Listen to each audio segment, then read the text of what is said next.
Syria یعنی شام کے حالات کا ذکر کریں ان کے سامنے، ان کو بتائیں کہ بشار الاسد کو عوام نے اٹھا کے باہر پھینک دیا، اور خدا کی قسم اگر یہ لوگ نہ ہوتے تو پاکستان سوئٹزرلینڈ تو بے شک نہ بنتا، لیکن ہندوستان، نیپال، افغانستان، یوکرین سے بہتر ہوتا۔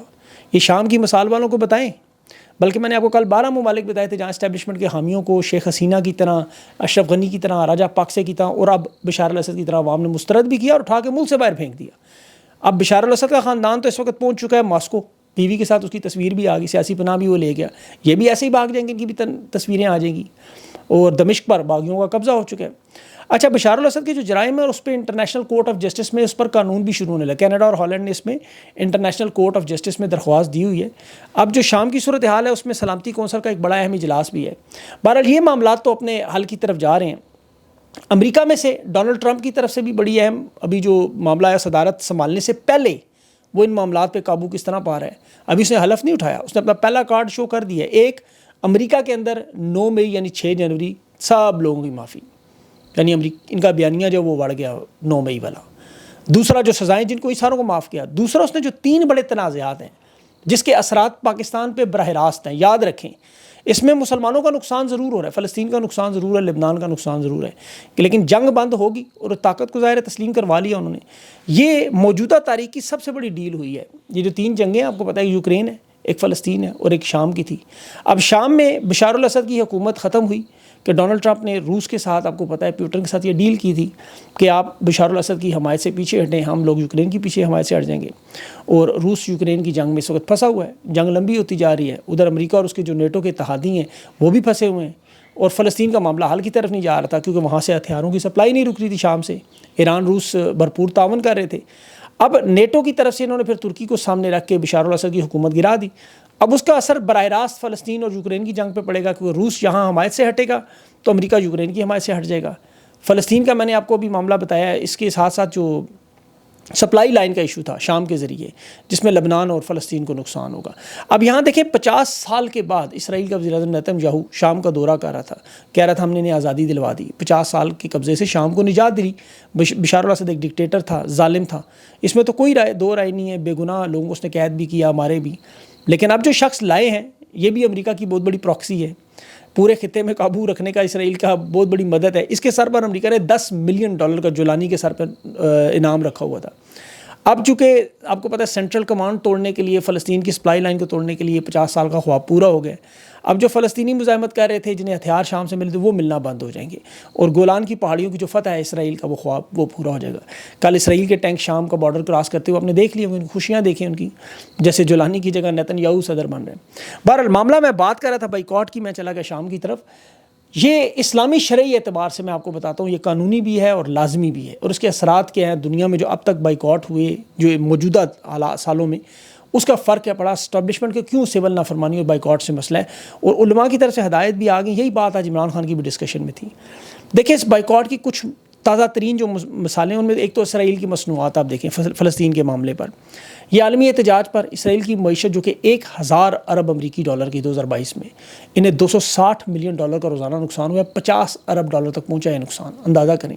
یہ عوام کا بائیکاٹ تھا، اور اس میں کوئی مسلم ملک کی حکومت شامل نہیں تھی، صرف عوام نے کیا، اور ان کی جو اہم مصنوعات ہیں آپ کو پتہ ہے وہ ساری بھی تباہ ہوئیں۔ پھر اس کے بعد آپ دیکھیں دنیا میں ایپل بہت بڑی برانڈ ہے، مزدوروں کے استحصال کرتے رہے، وہاں بائیکاٹ ہوا دنیا بھر میں، انہیں ساری پالیسیاں بدلنی پڑیں۔ میک ڈونلڈس دیکھ لیں، اس پہ فلسطین کا بھی معاملہ تھا، مغربی ممالک میں سب سے مرغوب غذا ہے۔ اس بائیکاٹ کی وجہ سے اسرائیل کے اندر انہوں نے 225 ریسٹورنٹ ان کی ملکیت واپس لے لی۔ آپ اوبر رائڈ شیئر کمپنی ہے، ڈرائیوروں کے حقوق پر ان پر بائیکاٹ ہوا ان کا۔ آپ دیکھیں پاکستان میں، مراکش میں، ڈنمارک میں، آسٹریا میں، بلغاریہ میں، دنیا کے بہت سارے ممالک میں اوبر نے اپنے آپریشنز ختم کر دیے۔ فرانس کی مصنوعات کا خاکوں کی اشاعت پر آپ کو پتہ ہے بائیکاٹ ہوا تھا، ان کی معیشت گھٹنوں پہ آ گئی۔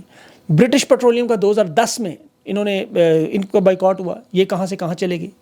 یہ ساری پالیسیاں بدلنے پر مجبور ہے، معافیاں مانگتے رہے۔ ایسٹ انڈیا کمپنی کا تو آپ کو میں نے کل بھی بتایا، گاندھی نے جب کیا تھا بائیکاٹ تو وہ پھر آ کے برطانوی راج 1947 پہ ختم ہوا۔ تو یہ ساری بڑی اہم چیزیں ہیں جو آج کے معاشرے میں بائیکاٹ کرتا ہے۔ اب سب سے بڑی مثال ہمارے لیے شیب ابی طالب، دین سے ہمارے رسول اللہ صلی اللہ علیہ وسلم نے مسلمانوں میں، آپ کو پتہ ہے کفار ظلم و ستم کرتے تھے، جواب میں پھر نبی پاک صلی اللہ علیہ وسلم نے مسلمانوں کو 3 سال کے لیے بائیکاٹ کا ان لوگوں سے اعلان کیا۔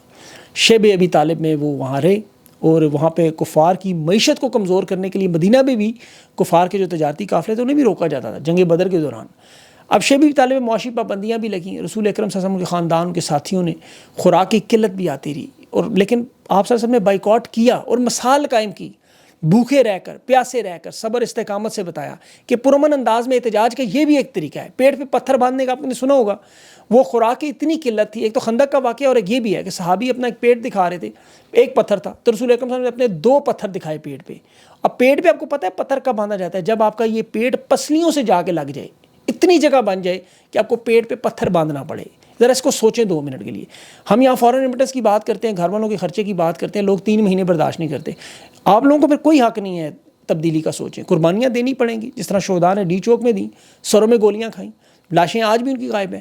اب ایک ایک خاندان کے 9 لوگوں کے آپ کو پتہ ہے جو کام کرنے والے تھے، بیٹیوں کے باپ تھے، بہنوں کے بھائی تھے، یہ سارے کے سارے شہید ہوئے اس طرح۔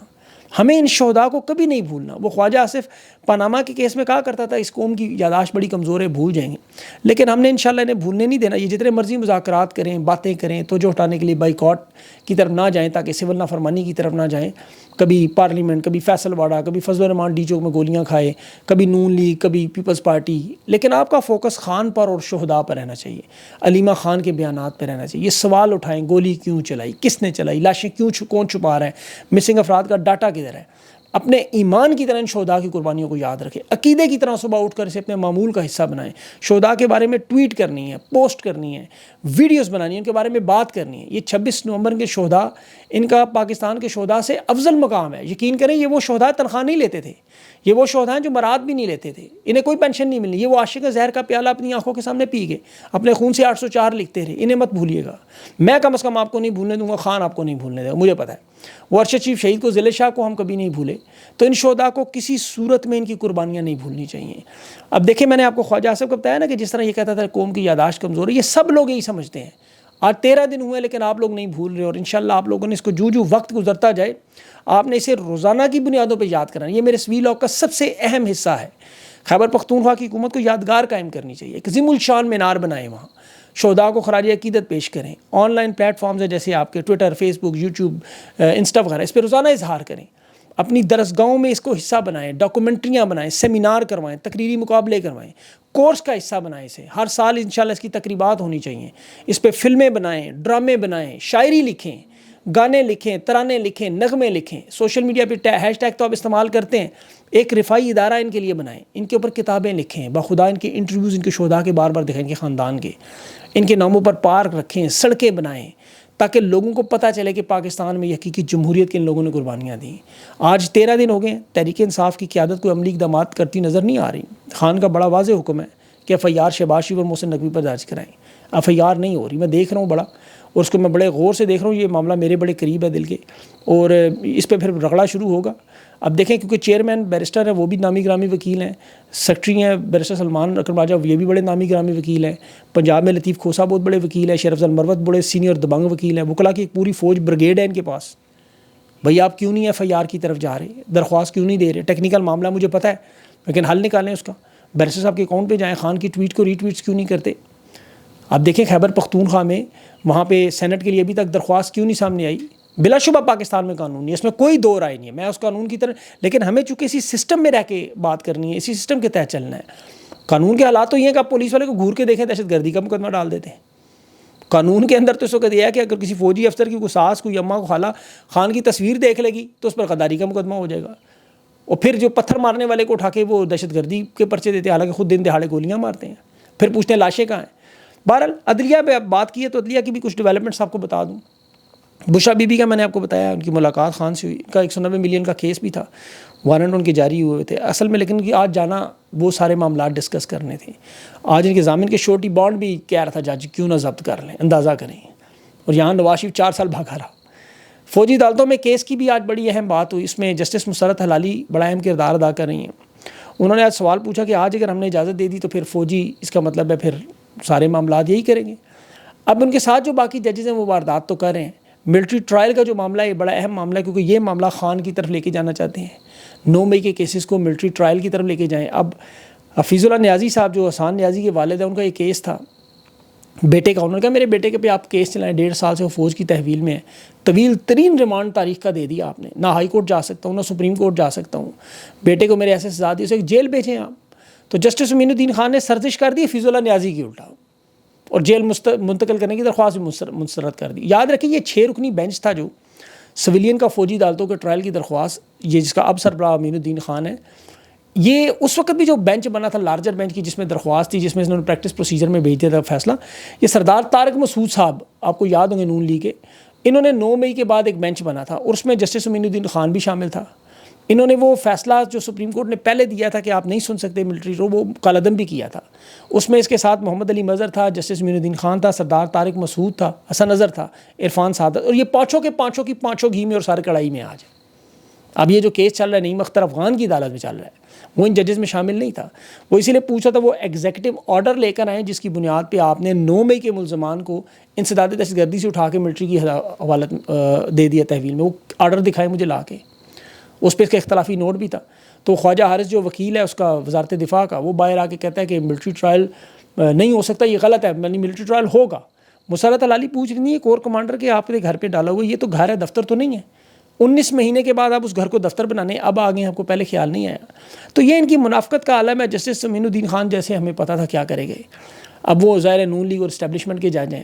اپنے ہی سابق چیف جسٹس جوادہ بڑے زبردست جج تھے، 26ویں ترمیم مؤخر کرنے کا کیس ڈالا، ان پہ جرمانہ اس نے ڈال دیا 20,000 میں. اندازہ کریں. تو یہ تو قانون ہے، یہ سب ہم جانتے ہیں، لیکن اسی قانون کے اندر ہم نے لے کے لڑنا ہے، اسی سے انشاءاللہ ہم نے جیتنا ہے. ارشد شریف شہید کا کیس بھی دیکھیں، نئی رپورٹ کے لیے حکومت کو مزید مہلت دے دی. 2 سالوں میں ارشد شریف شہید کا کیس 9 مرتبہ سماعت ہوئی، ایک نتیجہ نہیں نکلا، اور 18 مہینے بعد از خود نوٹس لیا گیا تھا. پھر ملتوی کرتے کرتے آپ دوبارہ کینیا سے جا کے آپ وہ معاہدے پر وہ، حالانکہ کینیا نے فیصلہ دے دیا، یاد رکھیں وہاں پہ ان کی حکومت نے، ان کے ججز نے. اب حکومت کہہ رہی ہے ہم اس معاہدے پہ دستخط کروائیں گے کل.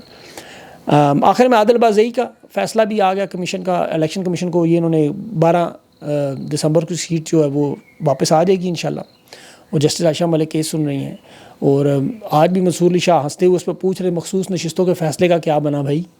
مطلب کیا بننا ہے، آپ اٹھ کے کھڑے نہیں ہوتے جب آپ کے وقت، آپ چھوڑیں. آپ منصور علی شاہ بھی ہمیں ڈنگ ٹپاؤ پروگرام ہے. بہرحال لگے رہیں اپنے منع بھائی کی طرح چھوٹے موٹے کام کرتے رہیں جو بھی ہے.